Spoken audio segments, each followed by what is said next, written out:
وبرکاتہ۔ بسم اللہ الرحمن الرحیم۔ السلام علیکم ورحمۃ اللہ وبرکاتہ۔ ناظرین، امید ہے آپ سب خیریت سے ہوں گے۔ آج میں آپ کے ساتھ مردوں کو عورتوں پر فضیلت جو دی گئی ہے اس کو قرآن و حدیث کی روشنی میں بیان کروں گی کہ مرد عورتوں کے نگران اور محافظ ہیں۔ قرآن مجید میں اللہ تعالیٰ کا ارشاد ہوتا ہے، سورہ الروم کی آیت،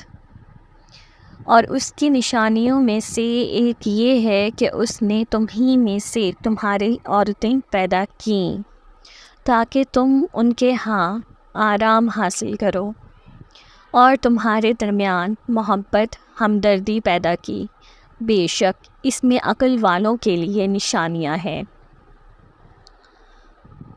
پھر پس حوا کی تمام بیٹیوں کو چاہیے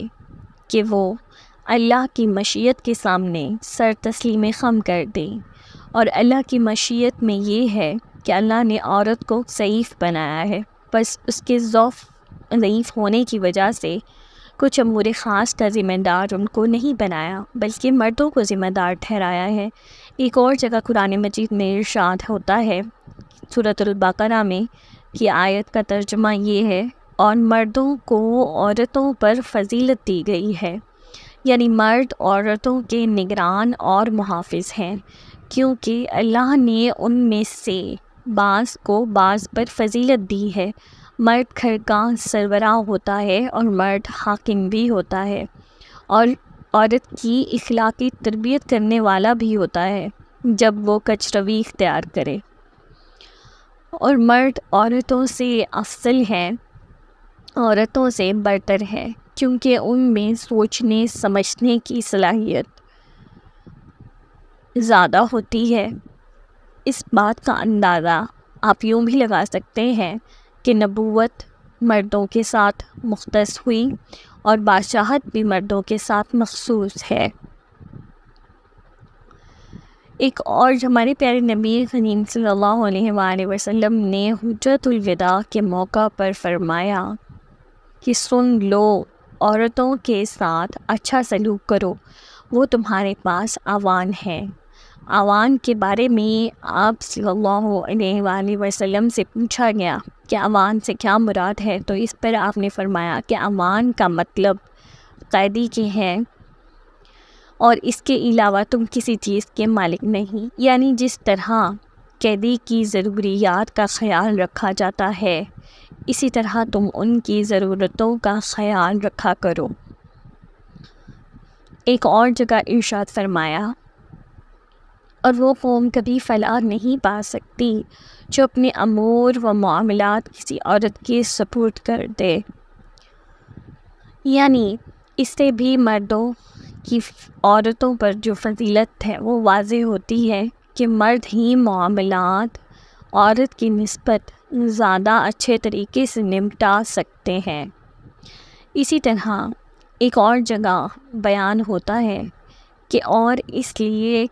کہ وہ مرد اپنا مال عورتوں پر خرچ کرتے ہیں۔ یہاں مال جو عورتوں پر خرچ کرنے کا ذکر ہے، اس سے مراد نان و نفقہ اور حق مہر وغیرہ کی بات کی گئی ہے، جو اللہ نے قرآن پاک میں اور احادیث میں ان عورتوں کے حقوق ان مردوں پر واجب کیے ہیں۔ ان کی ادائیگی میں مرد عورتوں پر اپنا مال خرچ کرتے ہیں، چنانچہ مرد فی نفس ہی عورت سے افضل ہیں، اسے عورت پر فضیلت و برتری حاصل ہے۔ ایک اور جگہ نبی کریم صلی اللہ علیہ وآلہ وسلم نے فرمایا، کسی شخص کے لیے یہ لائق نہیں کہ وہ کسی کو سجدہ کرے، اگر کسی شخص کے لیے یہ لائق ہوتا کہ وہ سجدہ کرے تو میں عورت کو حکم دیتا کہ وہ اپنے شوہر کو سجدہ کرے، اس لیے کہ اللہ عز و جل نے اس کے حق کی حوالے سے اسے عورت پر جو عظمت عطا کی ہے، یعنی بیوی کو چاہیے کہ وہ اپنے شوہر کی تعظیم کرے اور یہ کوئی ڈھکی چھپی بات نہیں کہ سجدہ صرف اور صرف اللہ کی ذات کے لیے ہے، لیکن اگر کسی شخص کو سجدہ کرنا جائز ہوتا تو پھر خاوند اس بات کا سب سے زیادہ حقدار تھا کہ اس کی بیوی اس کو سجدہ کرتی۔ تو میری پیارے پیارے ناظرین، آپ سب اپنے گھر میں جتنے بھی مرد حضرات ہیں ان کو جو ہے ان کی قدر کریں،